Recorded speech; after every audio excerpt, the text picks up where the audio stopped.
My name is Jennings, and in 1994, at a park in Leicestershire where I live in the UK, I ripped a tick from my body, unaware that there were any diseases or infections associated with tick bites.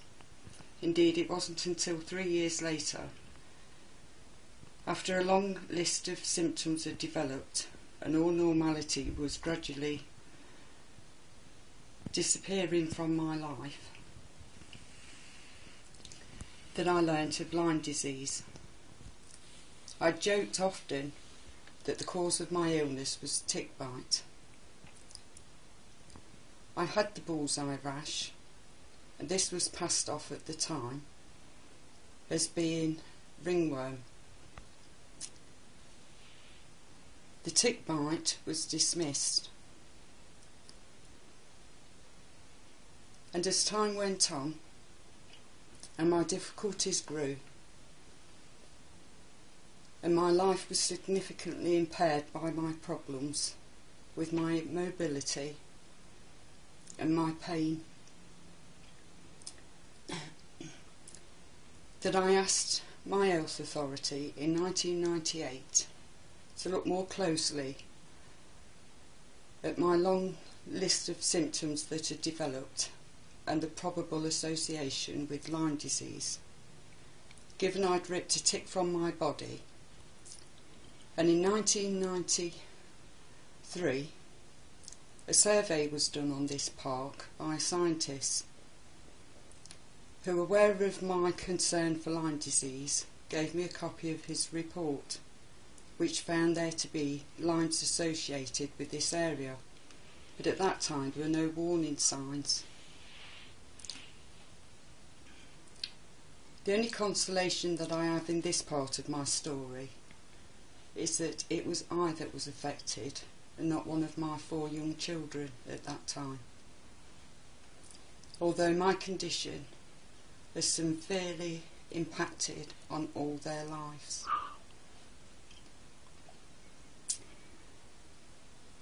By 97, I was dependent on the use of a chair to get from A to B. 1998 was when the health authority agreed to look more closely at my concern for Lyme disease, following a letter I'd written to the chief executive. A lumbar puncture was performed and organic pathology was found in this. No diagnosis was given. The brain scan was normal, and the electric probe test on the muscles, which I'm not going to attempt to identify, I can't recall the exact name of the test, but it involved a probe into the muscles, and this found the left side to be deteriorating. Lyme's disease continued to be dismissed following several negative pathology test results. By the end of 1999, I developed severe eye pain to the extent that it rendered me to wearing dark glasses and spending a lot of time in the dark.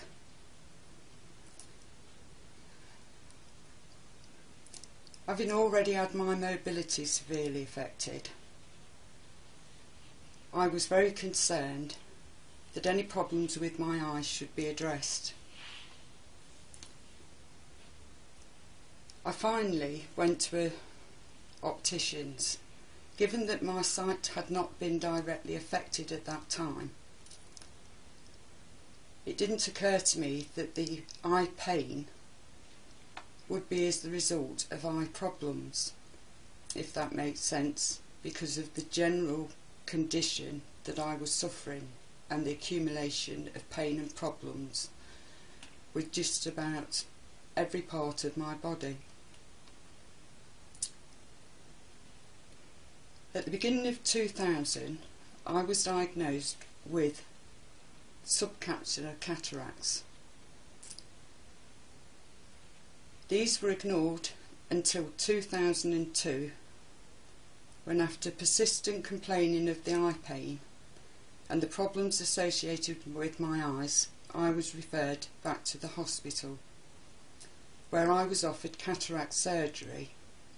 I was told that they didn't know if this would help given the neurological element, but because they were not prepared to address the neurological element, I politely declined any surgery on my eyes. I felt it was imperative that the cause of my condition should be determined before any surgery was considered. My eyesight, to me, as just to anyone in the whole world, regardless of status, was important to me. Always being creative with my artwork and my sewing skills, it caused great distress to lose my sight in big steps. Being seen constantly throughout for the severity of the eye pain and photophobia. By 2004, I was led to the A&E department of a London hospital, where I was urgently assessed due to having active lesions on the retina caused by the AMPPE that I had apparently for at least 4 years, so evident that even a junior could have spotted it. I was never given this information, and I believe it was withheld. I was also found to have uveitis. It had branched off into 2 areas of the eye, and I believe this has some significance with findings in other Lyme patients with eye involvement. I also had chorioitis, macular degeneration and the subcapsular cataracts. I was urgently assessed for steroids for treatment, given the lesions were threatening a main artery in the eye.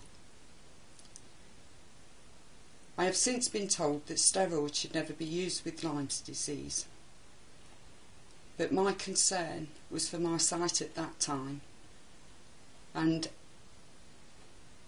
I had no choice, and I have no regrets about taking the treatment as I did to calm down what was described as the massive inflammatory eye pathology. I was also told by one doctor at this hospital that he had spoken to their research department and found that there were 3 other cases in the UK, all as a result of Lyme disease. Although no one diagnosed my eye problems as being Lyme disease at that time, clearly I had a concern, and the information that I've since been given through medical doctors believes me to understand it is indeed associated with the ongoing Lyme disease. I say ongoing because 18 years after the initial bull's eye rash that affected me when I ripped the tick from my body in '94, it has developed once again on my back. I am subject to many unusual and bizarre skin problems and rashes, but this is the first time the actual bull's eye rash has reappeared. I'm turning now for the purpose of seeing the rash.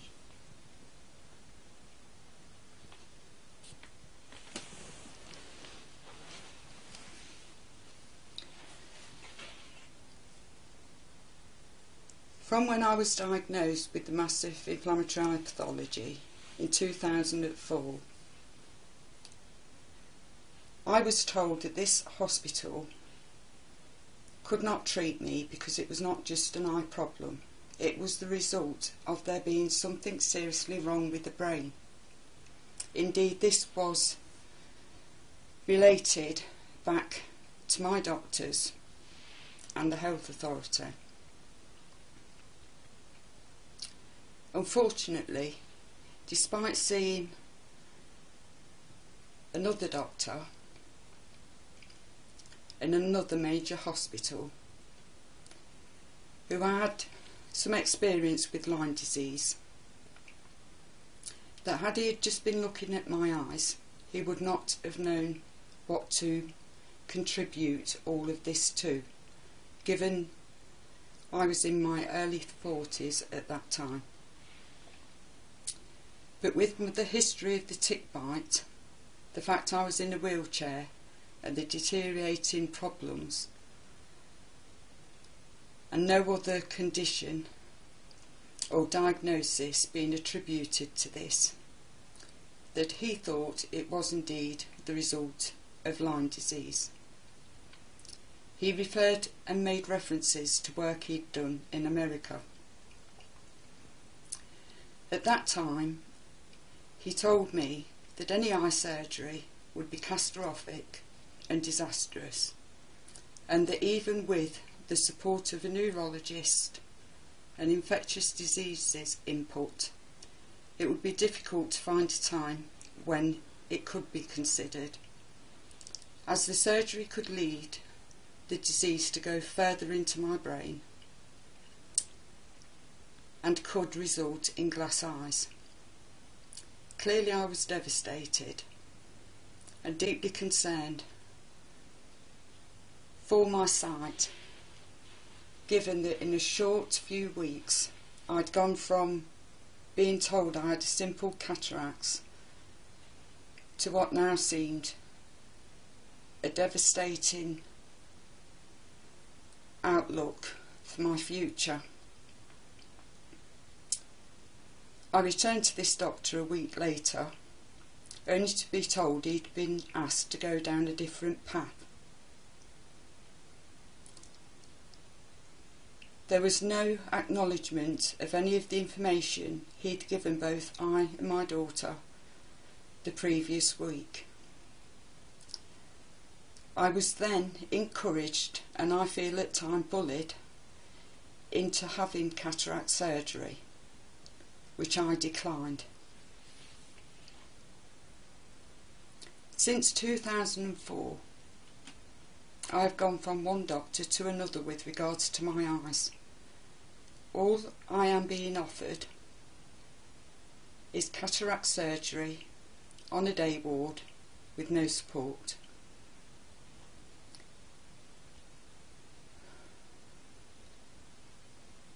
I have held on to the hope that someone somewhere can help me with my eyes. I fear now that all hope has gone, as the years have gone on and the pain at times is intolerable in my eyes alone. What I am aware of in the way of changes and disruptions in my eyes are not random, and I believe that the last few weeks something has significantly changed, the impact of which left me totally bedbound. I was at one stage taken to hospital because my heart was affected. One eye was visibly bouncing and had dragged down as if I was looking at my ear. My other eye was visibly seen to be going round as if it was on a pendulum. I'd been experiencing wobbling in my eyes and this pendulum feeling for a few months now, but I wasn't aware that it was something that others could visibly be aware of. I was sent away from the hospital and told to present myself at an eye hospital. I was in immense pain and I was suffering, and I was told that they didn't do eyes. This is similar to the sort of statements and treatment that I receive. In 2006, as my story continued, in search of looking for help for treatment with my eyes, I was led to a doctor in Sunderland who treated me on the NHS through an IV Hickman line with antibiotics for the treatment of Lyme disease, having clinically assessed me, as many others had before, as having Lyme. Unfortunately, within a year, he retired from the NHS. My treatment stopped. It had resulted in quite a few problems with my digestive system and my liver.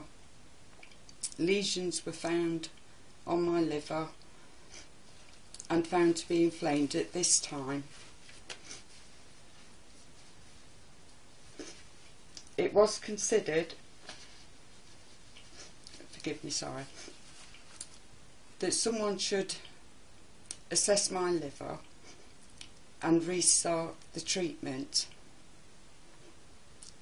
This was something that once I returned to the care of Leicestershire was not supported, and I was left to continue fighting to get my condition addressed. Whilst I was under this doctor, he did a brain scan. 1998, my brain scan was normal. I was told a brain scan that I had at the beginning of 2000 was also normal. He found in 2006 6 lesions on the brain, 4 on the left and 2 on the right. It could be the other way around. Inflammation of the white matter and vasculitis. There was no neurologist involved, and I wasn't passed on to anyone.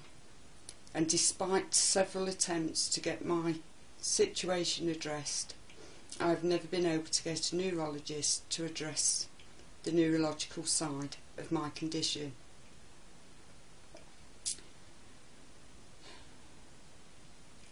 In 2008, I suffered a small bleed on the brain and what was considered a small stroke. My knees were very swollen and I suffered a range of problems and pain, and I understand that the complexities of this condition add to the difficulties in diagnosing, but the manner and the attitude with which I was dismissed far exceeds any medical reason to dismiss someone as I have been.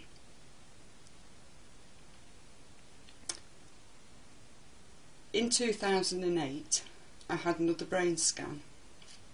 I'd also had one in 2007, and indeed again in 2009, all as a result of mini strokes. They all showed significant changes in the way that I now had an accumulation of what I was first told were lesions on the brain, and then told were described as spots. There are 2 new developments of lesions in the white matter since 2008. But I have been across this country denied any access to any medical support. The eye people say they don't know about the brain, and the neurologists say they don't know about the eyes, and no one will put any significance to the deterioration of the brain that has gone hand in hand with my eyes that now render me totally blind. My life has been completely destroyed by this condition. I fought in my local newspaper and through the radio stations, and I was made aware of many other cases, and I believe that there are some cases that are getting as bad as mine, and others that probably exceed mine. I'm not saying in any way that my condition is exclusive to me.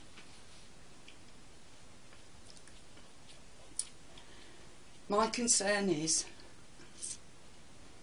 that I have now been dismissed as this being the result of old age and previously smoking. The organic pathology found in the lumbar puncture that rendered me horrendously ill for months is not something that I would ever wish to have repeated. The memories of that in '98 are still within my mind. None of the positive test results or pathologies or the massive inflammatory eye pathology that I was told in this London hospital was the result of there being something seriously wrong with the brain has ever been addressed with any real care. The sole motive is to dismiss me. Had my condition remained stable and bearable, I was quite prepared to live like this, despite being rendered to a wheelchair and 24-hour care. Without the devotion of my children and the joy of my young grandchildren, I wouldn't have the spirit or the strength to want to remain trapped in this body, in this life, under this NHS.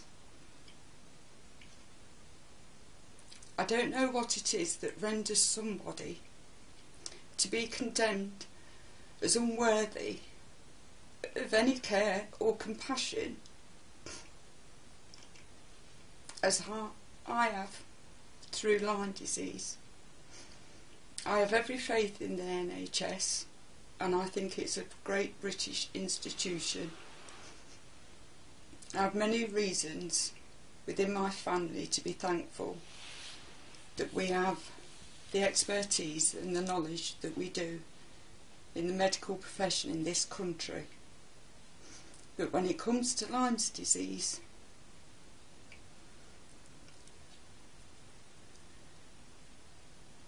every door that shuts just means there's a bigger one to be shut behind it. And when you're the one who's knocking on that door,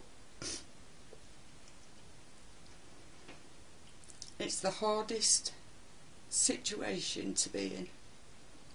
I now genuinely fear for my future. I have a lot of problems with every aspect of my body and its functions. My concern also extends to my heart.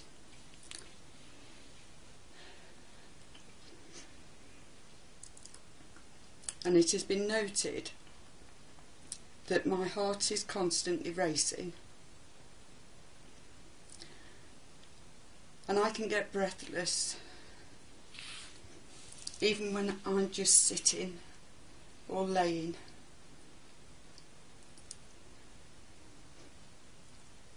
When I try to physically exert myself, and by this the extent of my mobility is to get from one room to another, and at best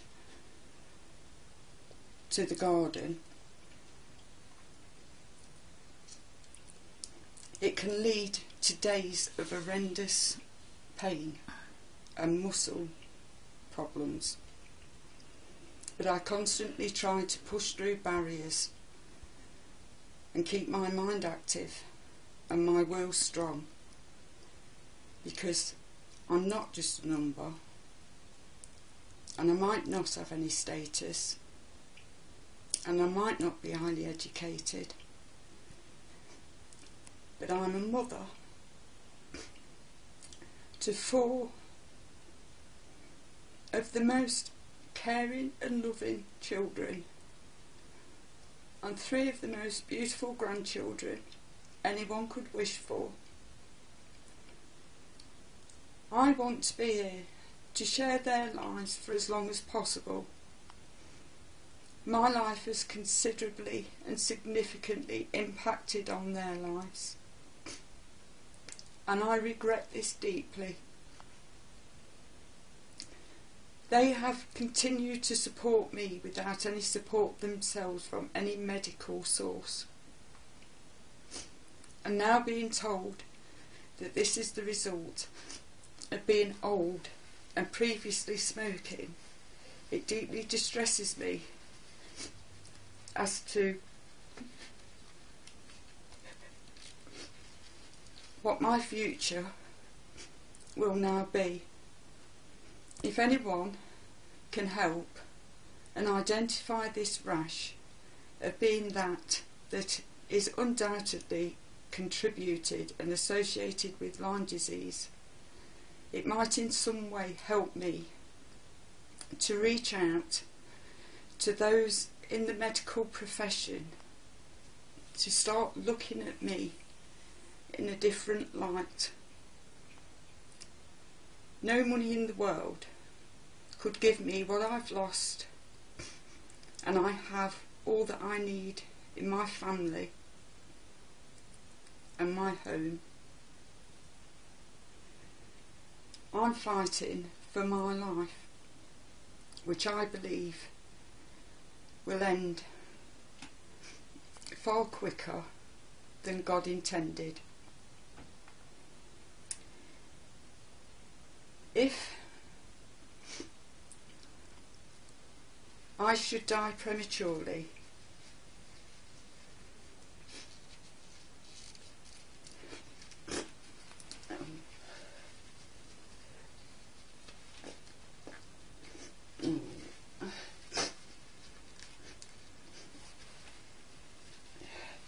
it would be my wish that my eyes and my brains were used specifically for the medical research of Lyme disease,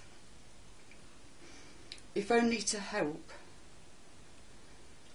understand this disease that renders so many to so much that's insufferable and impossible to get addressed. In order to do this, I would need somebody to approach me, and it would involve exchanging written consent. I don't wish anybody to use this as a means to obtain that permission, but it is my dearest wish that someone would want to help me whilst I was alive, as well as my wish that my organs will contribute to helping doctors in England and the UK understand what it is that renders people like me to this desperate situation. This is not a tool of communication I've ever worked with before. It's been extremely difficult, but I didn't want to look pathetic and plead through a wall of tears.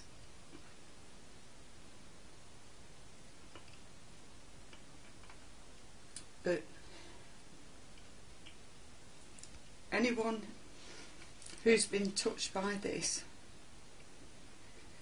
will understand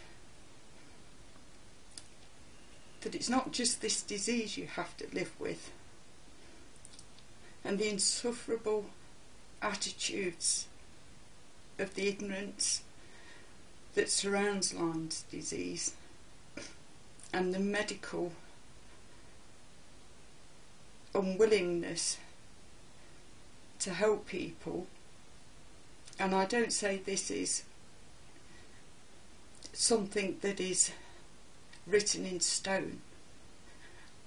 I know that there are people out there in this country that could help me, and I know there are doctors that do care. And the intention behind this is to try and reach out to one of those, because I have no future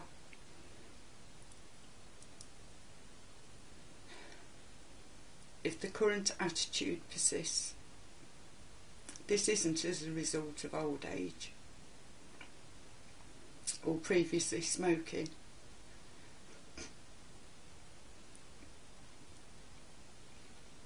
If you can help me, or if I can help you with any research,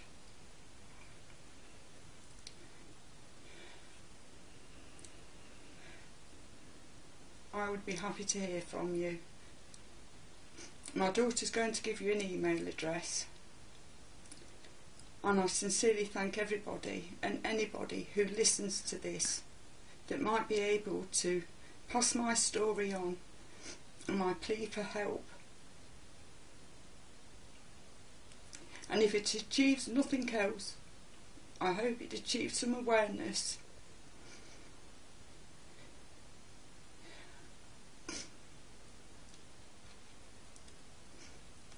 And I repeat what I said earlier. The only consolation that I have in this is that it is myself that was affected by this and not one of my children. Thank you for listening.